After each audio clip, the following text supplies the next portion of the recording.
ایک مرتبہ ایک شخص کو لوگوں نے دیکھا کہ وہ غلاف کعبہ پکڑ کر رو رہا ہے، خوب رو رہا ہے. کبھی غلاف کعبہ پکڑ کے روتا ہے تو کبھی کعبے کی دیوار کو پکڑ کے روتا ہے، اور وہ اتنا روتا ہے کہ جو لوگ طواف کر رہے ہوتے وہ اس کو دیکھ دیکھ کر رو رہے ہوتے. اور وہ شخص یہ آواز لگا رہا ہوتا ہے کہ یا اللہ، دعا مانگ رہا ہوتا ہے غلاف کعبہ کو پکڑ کے، یا اللہ اگر میرے اعمال تیری بارگاہ میں مقبول نہیں ہے تو قیامت کے دن مجھے اندھا کر کے اٹھا، تاکہ تیری مخلوق کے سامنے مجھے شرمندگی نہ ہو. آپ جملے پہ غور کریں، خانہ کعبہ کی دیوار پکڑ کے، وہاں تو بڑے بڑے مجرموں کو معاف کر دیا جاتا ہے، میرا اور آپ جیسا گناہگار وہاں پر جائے اور یہ دعا مانگے تو سمجھ آتی ہے. ساری زندگی گناہ کرتے رہے، غفلت میں زندگی گزاری، موقع مل گیا، کرم ہو گیا،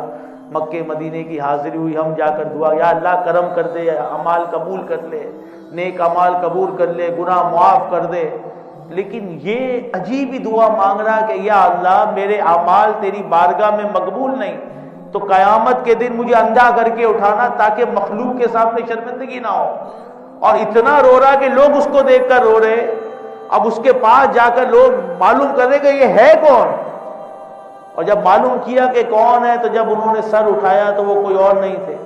انا عبد القادر جیلانی رحمت اللہ علیہ. وہ ہم سب کے سلطان الاولیاء غوث اعظم شیخ عبد القادر جیلانی رحمت اللہ علیہ تھے. آپ غور کریں، یہ وہ تھے جن کی راتیں عبادت میں گزرتی تھی، یہ وہ تھے جنہوں نے 40 سال عشاء کے وضو سے فجر کی نماز ادا کی، یہ وہ تھے جو ایک ٹانگ پہ کھڑے ہو کے رات کو قرآن پاک ختم کیا کرتے تھے، یہ وہ تھے جو 1000 رکعت نفل جو ہے وہ روز ادا کیا کرتے تھے، یہ وہ تھے کہ جنہوں نے 25 سال عراق کے جنگلوں میں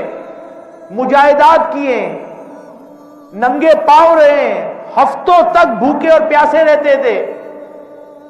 جنہوں نے 18 سال کی عمر سے علم دین سیکھنے کے لیے جو ہے وہ گھر چھوڑ دیا تھا اور بغداد کی طرف آ گئے تھے. یہ وہی تھے کہ بچپن میں بیل ان کو دیکھ کر آواز لگاتا تھا، اے عبد القادر تمہیں کھیلنے کے لیے پیدا نہیں کیا گیا، جو کہتے ہیں کہ میرا کوئی بھی مرید بغیر توبہ کے نہیں مرے گا، جو کہتے ہیں میں جنت میں اس وقت تک نہیں جاؤں گا جب تک تمام مریدوں کو جنت میں نہ لے جاؤں، جو کہتے ہیں اگر مجھے شریعت کی لگام نہ دی ہوتی مجھے تو میں تمہیں بتا دیتا کہ تم کیا کھاتے ہو، کیا پیتے ہو اور گھر میں کیا رکھتے ہو. لیکن ان کے تقوی، ان کے پرہیزگاری کا یہ عالم ہے کہ وہ غلاف کعبہ کو پکڑ کر رو رہے اور کہہ رہے یا اللہ اگر میرے اعمال تیری بارگاہ میں مقبول نہیں ہے تو مجھے اندھا کر کے اٹھانا. اور دوسری طرف ہم تو سمجھتے بیڑا ہی پار ہے جی، 2 رکعت نفل پڑھتے ہیں اور پوری دنیا کو بتاتے ہیں، یہ پتہ ہی نہیں ہے کہ قبول ہے یا نہیں ہے. ایک روزہ نفلی رکھ لے تو نہ پورے شہر کو پتہ چل جائے، جہاں جہاں پہنچ ہوتی ملک کے اس کونے تک پتہ ہوتا ہے. ہمارے یہاں پرابلم یہ، ہمارے اندر تقویٰ نہیں ہے، ہمارے پرہیزگاری نہیں ہے، ہمارا صرف زبانی کلامی بات ہے کہ ہم یہ ہیں ہم وہ ہیں، نہ عبادت چھپی ہوئی ہے نہ کوئی نیکی چھپی ہوئی ہے. کوئی ایک نیکی بھی ایسی نہیں ہے جو ہم نے چھپا کے رکھی ہو. کسی کی مدد بھی کی تو وہ بھی بتا دیا، کسی کی شادی کرائی تو وہ بھی بتا دیا، مسجد میں چندہ بھی دیا تو جب تک اعلان نہ ہو تو مزہ نہیں آتا یار، دل کو تسلی نہیں ہوتی یار وہ جو میں نے 1000 روپے دیے تھے نا وہ پتہ نہیں کیا ہوا ہے. جو کچھ بھی ہے سب اپنے ہی ہاتھوں کے کرتے، شکوہ ہے زمانے سے نہ قسمت سے گلا ہے.